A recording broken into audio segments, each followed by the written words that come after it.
तो दोस्तों कैसे हैं आप सब। उम्मीद करता हूं सब कोई बहुत अच्छा कर रहा होगा। तो टीसीएस का इग्नाइट हायरिंग 2026 शुरू हो चुका है, जिसकी एग्जाम की डेट है 26 अगस्त 2026।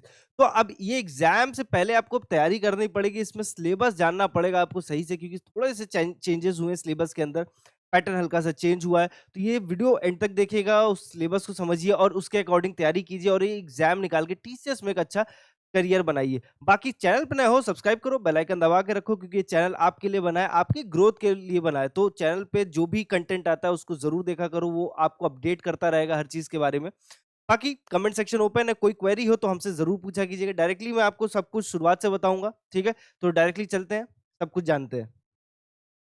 तो इग्नाइट का पूरा प्रिपरेशन मैं आपको बनाने वाला हूँ। अब यहाँ पे आपको पता होगा कि बीसी और बीएससी कंप्यूटर साइंस की जो फील्ड से स्टूडेंट्स हैं, बेसिकली बीसी और बीएससी जो किए हुए हैं, बीएससी में again CSIT math statistics physics chemistry electronics data science, BVoc में सीएसआईटी बैच 25-26 वाले जितने स्टूडेंट्स हैं वो अप्लाई कर सकते हैं। यानी जो 25 बैच पास आउट है और जो 26 में होने वाला है, तो वो ये अप्लाई कर सकता है। अब यहाँ पे दो डिफरेंट हायरिंग ट्रैक्स होते हैं, इग्नाइट और smart. Smart basically non tech के लिए होता है और इग्नाइट जो होता है वो टेक वालों के लिए होता है। तो यहाँ पे आपको जो रहेगा, टेक वालों की हायरिंग चल रही है, तो मतलब टेक वाले के लिए आपको अप्लाई करना। अब यहाँ पे आपको देखो अभी क्या हो रहा है कि एआई इंक्लूड हो चुका है टेक नॉन टेक दोनों के अंदर। तो एआई से रिलेटेड आपको ट्रेनिंग मिलने वाली है, उसके अगर सेलेक्ट हो जाते हो तो आपका जो करियर है वो सेफ हैंड में रहेगा। टीसीएस ने अपना जो हायरिंग पैटर्न है वो भी इसी वजह से चेंज किया हुआ है। 90 डेज में जॉब रेडी बनना है, then listen carefully, start by taking action.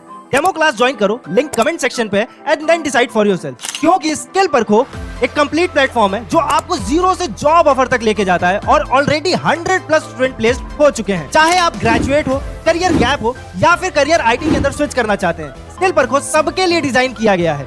No IT background no problem, आपको मिलता है 90 days job focus training, real world project, live plus recorded classes, ISO IAF certified certificate जो रिज्यूमे स्ट्रॉन्ग बनाता है, plus internship letter, mock interviews जो communication और technical knowledge में आपका कॉन्फिडेंस बूस्ट करेगा, और रिज्यूमे आपको हमारी एक्सपर्ट टीम बना कर देगी और प्रोवाइड करेगी फुल प्लेसमेंट सपोर्ट, यानी end to end guidance till you get your job. और सबसे इंपॉर्टेंट बात, पे आफ्टर प्लेसमेंट ऑप्शन भी अवेलेबल है। तो अगर आप सीरियस है अपने आईटी करियर को लेके, देन स्किल परखो can be a shortcut to success. Join today and become the next success story।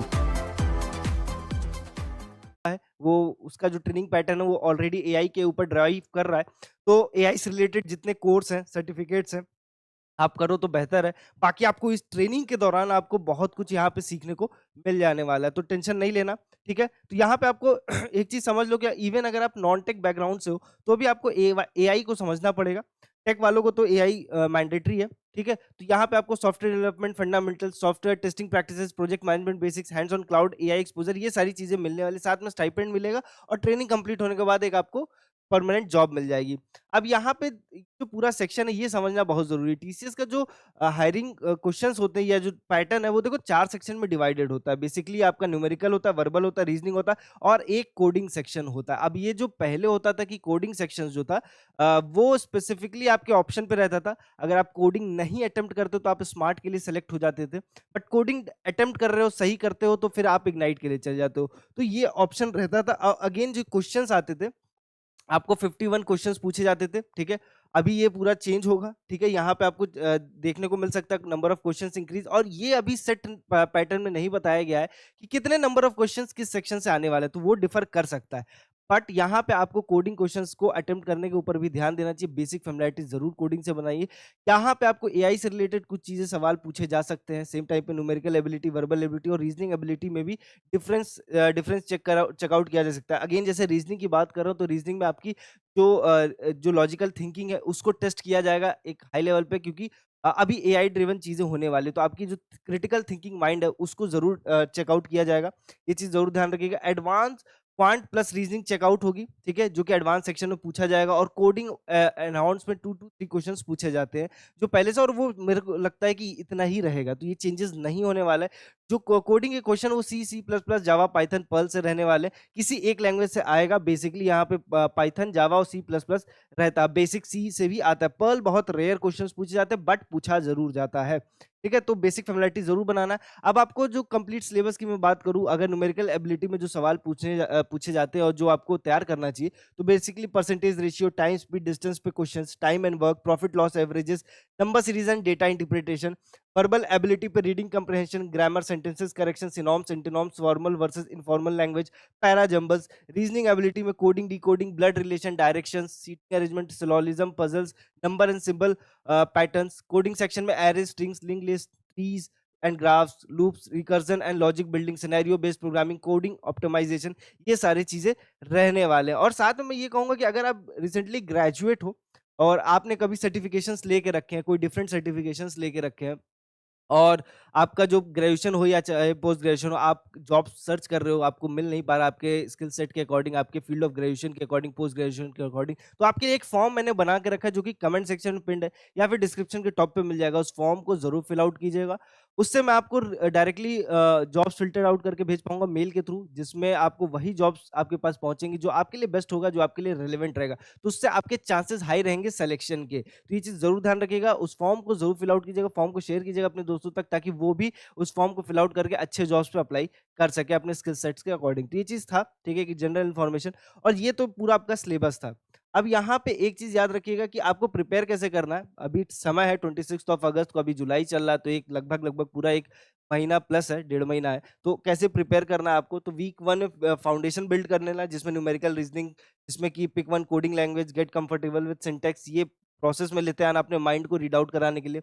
Week 2 में टॉपिक वाइज प्रैक्टिस कर लेना, solve section wise question sets daily, data interpretation, verbal comprehension के ऊपर काम करने लग जाना। थर्ड वीक में एकदम फुल लेंथ टीसीएस का एनक्यूटी मॉक्स दिया करो, ठीक है। Exam condition, time, track accuracy, speed पर सेक्शन, ये सारी चीजें अप्लाई करने के लिए। वीक 4 में रिवाइज सिमुलेट करो, redo mistakes, revise formulas, coding patterns and 1 to final mock test, ये सारी चीजें करना। और देखो, प्रीवियस ईयर के क्वेश्चंस जरूर लगाना। प्रीवियस ईयर के क्वेश्चन से बहुत सारे क्वेश्चंस रिपीट होते हैं, अराउंड 60 टू 70% टीसीएस के क्वेश्चंस रिपीट हो जाते हैं। तो जितना प्रीवियस ईयर के क्वेश्चंस लगाओगे उतना ज्यादा आपका फायदा है, तो वो जरूर लगाना, ठीक है। नेक्स्टली आपका जो क्वालिफाई करने का अप्रोच होना चाहिए, इसमें एक सबसे इंपॉर्टेंट रोल प्ले करेगा एग्जाम के बाद। एग्जाम दे लिए, क्वालिफाई कर लिए, तो technical interview, HR interview, offer और ऑनबोर्डिंग। ऑफर और ऑनबोर्डिंग तो डॉक्यूमेंटेशन का प्रोसेस है, बट टेक्निकल इंटरव्यू और एचआर इंटरव्यू, ये आप क्वालिफाई कर पाओगे अपने कम्युनिकेशन के दम पे। तो आपको अभी से अपने कम्युनिकेशन पे काम भी करना होगा।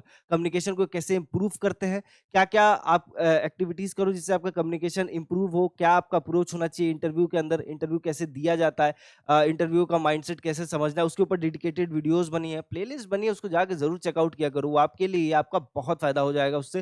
तो वो आपको बहुत चीजें समझा ले जाएगा। दूसरा है, क्वालिफाई करने के लिए अटेम्प्ट करो कोडिंग सेक्शन फुल्ली, ठीक है। ये ज्यादा चांसेस है इग्नाइट को, बेसिकली इग्नाइट के अंदर हायर होने के लिए। मैनेज करो टाइम सेक्शन पर सेक्शन में।